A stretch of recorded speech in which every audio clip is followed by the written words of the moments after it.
যখন গেলাম তখন হস্টেল বলতে ডাউনিং স্লেটার ছাড়া কিছুই ছিল না। স্লেটারটা হস্টেল ছিল? হ্যাঁ স্লেটার, হ্যাঁ স্লেটার হস্টেল ছিল, ডাউনিং স্লেটার তখন হস্টেল ছিল। হ্যাঁ, পরে স্লেটার তো অফিস বিল্ডিং টিল্ডিং সব অনেক, সে তো অনেক পরে। আমাদের সময় ডাউনিং স্লেটার।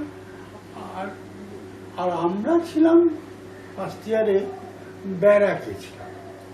ব্যারাক বলতে একদম সেই মিলিটারি ব্যারাকের মতো চালা, এক একটা ঘরের মধ্যে একটা ঘরের দুটো ভাগ লম্বা এরকম, এদিকে একটা বেড এদিকে একটা বেড, এরকম একটা সেকশনে 8টা আর একটা সেকশনে 8টা, 16টা করে।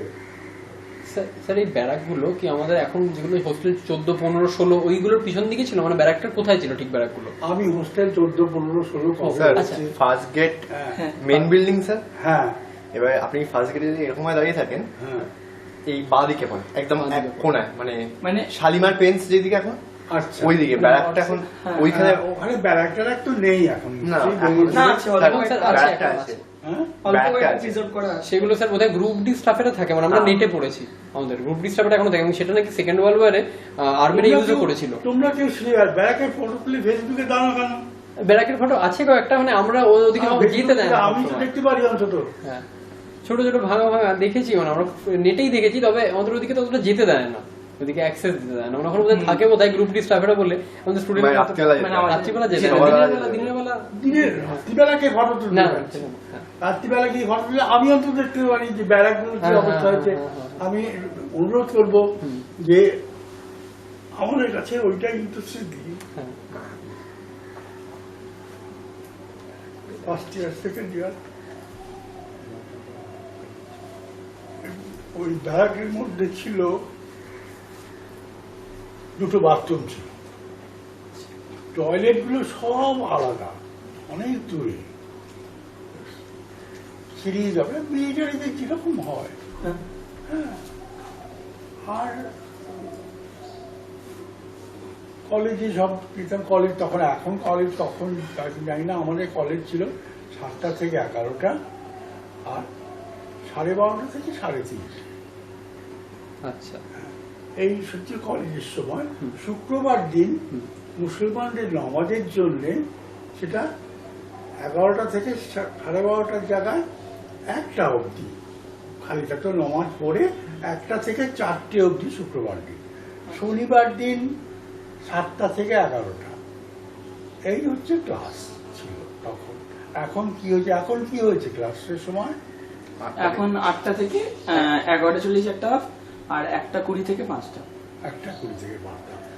তখনকার সঙ্গে এখনকার যে মেজর যে ডিফারেন্স সেটা হচ্ছে যে তখন বিই কলেজে হস্টেলে না থেকে বা বিই কলেজে ক্যাম্পাসের মধ্যে না থেকে তখন পাওয়া যেত।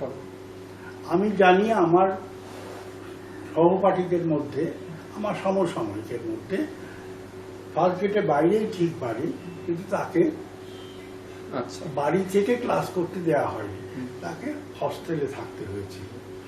হ্যাঁ, হস্টেলে থাকতো না, এরকম ছেলেও ছিল যারা প্রফেসরদের ছেলে। আচ্ছা, তারা প্রফেসরদের সঙ্গে বাবার সঙ্গে থাকতো, কিন্তু তাদের হস্টেলের পয়সা তাদের দিতেই হতো। হস্টেলের যে পয়সাটা, সেই পয়সাটা তাদের দিতে আচ্ছা। হতো। তারা ওই যে বাবার কাছে থাকতে বলে হস্টেলে থাকছি না, সেই নিয়মটা ছিল না। হস্টেলে তখন ওই রিটার্ন ছিল, ডাউনিং স্লেটার আর 22টা ব্যারাক ছিল। এক একটা ব্যারাকে ওই বললাম 8 আর 8 16টা করে ছেলে, দুটো বাথরুম আর টয়লেট আলাদা, 3টে রোতে। ফার্স্ট ইয়ার সেকেন্ড ইয়ার সাধারণত ফার্স্ট ইয়ার এবং সেকেন্ড ইয়ারের ছেলেরা ব্যারাকে থাকতো তখন। হ্যাঁ, হস্টেলে জায়গা হতো না। আর আরো কতগুলো জিনিস যেগুলো সম্পূর্ণ বদলে গেছে, সেটা হচ্ছে যে তখন জয়েন্ট এন্ট্রান্স ছিল না। মানে অ্যাডমিশন কি? অ্যাডমিশন প্রত্যেকটা ইন্ডিভিজুয়াল কলেজের ইন্ডিভিজুয়াল অ্যাডমিশন। হ্যাঁ, ইন্ডিভিজুয়াল আমাদের কলেজের অ্যাডমিশন আমি যেমন গিয়ে পরীক্ষা দিয়েছি, একদিন পরীক্ষা দিই, সারাদিন ধরে পরীক্ষা দিয়েছি, নানান রকম, এখন ভুলে গেছি কী কী পরীক্ষা। তার মধ্যে ড্রয়িংয়ের পরীক্ষাও ছিল, মানে স্কোয়ার সেট স্কোয়ার দিয়ে ড্রয়িং করতে হয়েছিল, সে কথা বেশ ভালো রকম মনে আছে। এখন এই প্রত্যেকটা এই যে জিনিসগুলো ইন্টারভিউ, তো আর তোমরা শুনলে অবাক হবে যে এখন তোমরা সব অনেক এগিয়ে গেছো সব। আমি শিবপুরে যে অ্যাডমিশনটা দিতে গিয়েছিলাম, আমি একটা শার্ট আর একটা ধুতি পরে গিয়েছিলাম, তখন প্যান্ট পরতাম। প্যান্ট পরার চলন, স্কুলে হাফ প্যান্ট পরেছি, কলেজেও সেন্ট জেভিয়ার্স কলেজেও হাফ প্যান্ট পরেই গেছি। হ্যাঁ, তো হাফ প্যান্ট পরে যেতে, শিবপুরে পরীক্ষা দিতে যেতে লজ্জা করেছিল বলে ধুতি পরে গেছিলাম। ইন্টারভিউ ধুতি পরে গেছিলাম। ইন্টারভিউ দিতেও সেই জানি না নাম শুনেছি না, তখন ডক্টর এস.আর. সেনগুপ্ত প্রিন্সিপাল ছিল, খুব ভালো প্রিন্সিপাল ছিল, মানে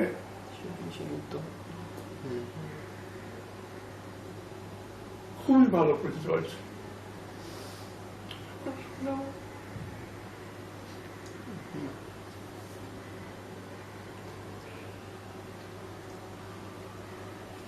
স্যার, আপনি যে আর্মি প্যারাগুলোর কথা বলছিলেন না, আমাদের এইখানে এখন আমরা ইন্টারনেটে এইভাবে কিছু ছবি আছে, দেখুন এইগুলো দেখা থেকে নাকি সেকেন্ড ওয়ার্ল্ড ওয়ারের সময় ইউজ হয়েছিল, এখন হয়তো অতটা ব্যবহার হয় না, আমরা গিয়ে দেখতে হবে। এইরকম অবস্থা এখন আছে, আর্মি যেগুলো আর্মি ব্যারাক ছিল সেগুলো এখন এই অবস্থায় আছে, এই যে আমাদের 15-16 পিছনে। এইগুলোই কি আপনি বলছেন যে আমাদের ভালো করে ছবি তুলতে হবে?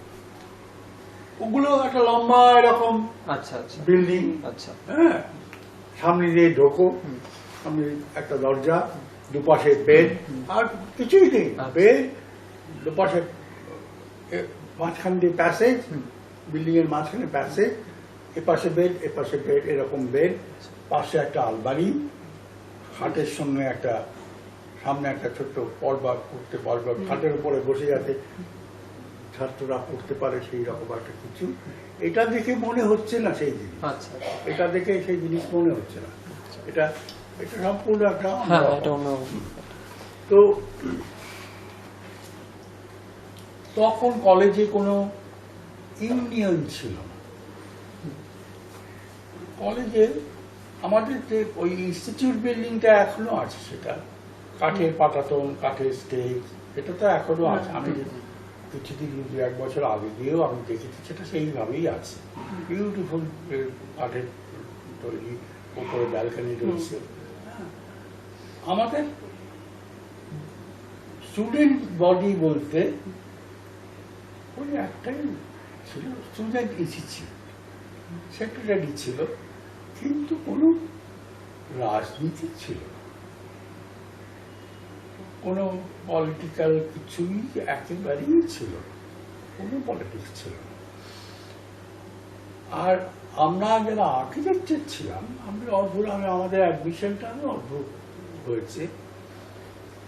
আমরা যখন পরীক্ষা দিয়েছি তখন আর্কিটেকচারের নাম কেউ শুনেনি। আর্কিটেকচার বলে কোনো কোর্স শিবপুরে আছে, কেউ খবরের কাগজেও দেয়নি, কেউ জানিও না। তো পরীক্ষা হয়েছে, আমি আমার নিজের কথা বলছি, ইন্টারভিউ দিলাম, ইন্টারভিউতে সিলেক্টেড হলাম, সবাই কি সিলেক্টেড হয়। তো তখনকার দিনে ওসব সেই ওয়েটিং লিস্ট, কাউন্সেলিং, হ্যান ত্যান কিছুই ছিল, সিলেক্ট হয়নি মানে হয়নি।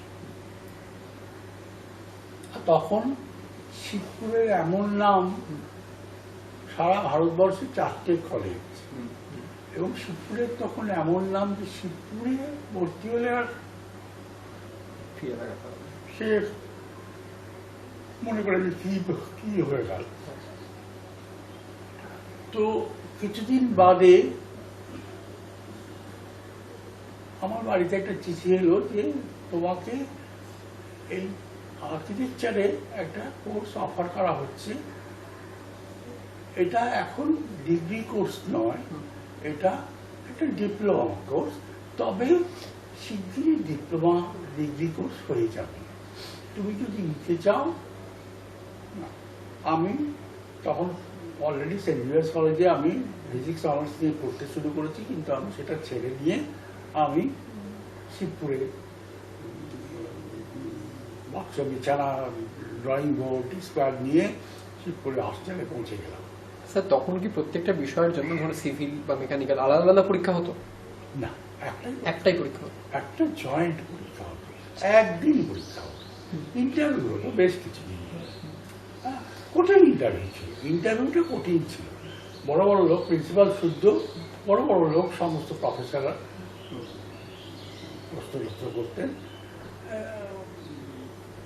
ইন্টারভিউ যেটা হতো সেটা তারপরে লিস্ট বেরোতো, লিস্টে তো আমার কাছে চিঠি এলো, আমি গিয়ে ভর্তি হয়ে গেলাম। কিছুই ছিল না তখন, মানে ডিপার্টমেন্টটা তৈরি হয়েছে, কিন্তু ডিপার্টমেন্টে কোনো নাম শুনেছ হয়তো অবনী দে।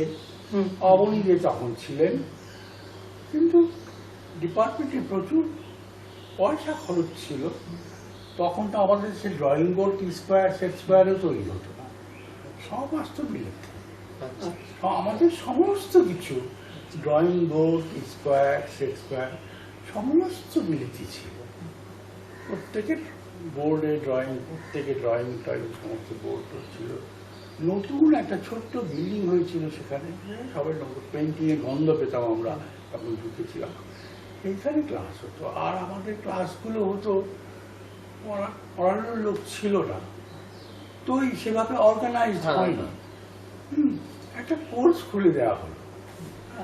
আমি আরো একটু পেছিয়ে গিয়ে বলি, ক্যালকাটা ইউনিভার্সিটি হচ্ছে প্রথম ইউনিভার্সিটি যে ভাবে যে আর্কিটেকচারে একটা ডিগ্রি কোর্স করতে হবে। এটার ভাবনা শুরু হয় 1932, 33, 34 এরকম সময়। সেটা বেশ এগোচ্ছিল, কিন্তু হঠাৎ যুদ্ধ লেগে গেল। 1939 সালে যুদ্ধ লেগে গেল, সমস্ত জিনিসটা ধামা চাপা পড়ে গেল। 1945-এ যুদ্ধ যখন শেষ হলো, তখন ওটা আবার নিয়ে নাড়াচাড়া হলো, এবং আমরা যখন ভর্তি হলাম তখন ওটা প্রায় ফাইনাল হবার মধ্যে, কিন্তু তখনও সেনেটে পাস হয়নি। কাজে আমাদের ডিগ্রি দেয়া হবে বলে আমাদের ভর্তি করা হয়নি। আর আরেকটা তফাৎ যেটা ছিল সেটা হচ্ছে যে, এখন জানি না কি হয়, civil, electrical, mechanical, metallurgy, electrical, mechanical সমস্ত একসঙ্গে 2 বছর ধরে একসঙ্গে ক্লাস হয়, কমন ক্লাস হয়। আর্কিটেকচারের ব্যাপারে তা হলো না, আমাদের ক্লাস সম্পূর্ণ আলাদা। আমরা 20 জন ছেলে ভর্তি হলো, প্রথম দিকেই 5 জন ছেলে অন্তত ছেড়ে চলে গেল। তাদের ওই কোর্স পছন্দ হলো না, তারা 5-4 জন ছেলে চলে গেল। আমরা 15 জন শেষ পর্যন্ত রইলাম, কিন্তু সেই 15 জনও শেষ পর্যন্ত ক্লাস শেষ করে যে পাস করে বেরোলাম তা হলো না। কারণ কোর্সটা ভয়ানক কঠিন ছিল। এখন জানি না কি হয়েছে। তখন আমাদের সময়ে অন্তত 2টো ছেলে থার্ড ইয়ার কিছুতেই পাস করতে পারলো না।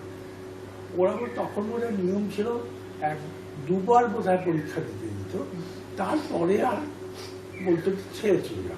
আর একটা নিয়ম ছিল, সেটা হচ্ছে যে এখন জানা আছে কিনা জানি না, তখন বলা হতো তাদের CNR, কেন প্রথম বছরে যদি ফেল করো তুমি এরকম আমি দেখেছি, ISC সেকেন্ড হয়েছে, থার্ড হয়েছে, এরকম ছেলে শিবপুরে CNR হয়ে গেছে, পাস করতে পারে। আমাদের দেখা এগুলো সমস্ত। তো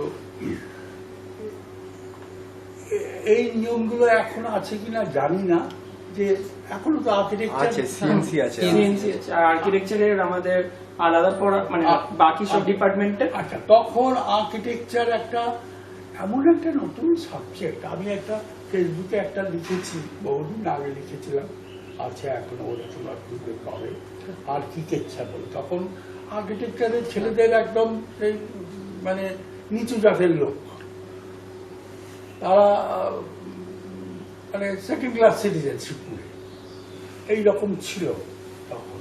কিন্তু শিবপুরের সবচেয়ে বড়, এই যে এতগুলো কলেজ আছে, শিবপুরের সবচেয়ে বড় অ্যাডভান্টেজ আজকে পেছন দিকে তাকিয়ে দেখি, ওটা একটা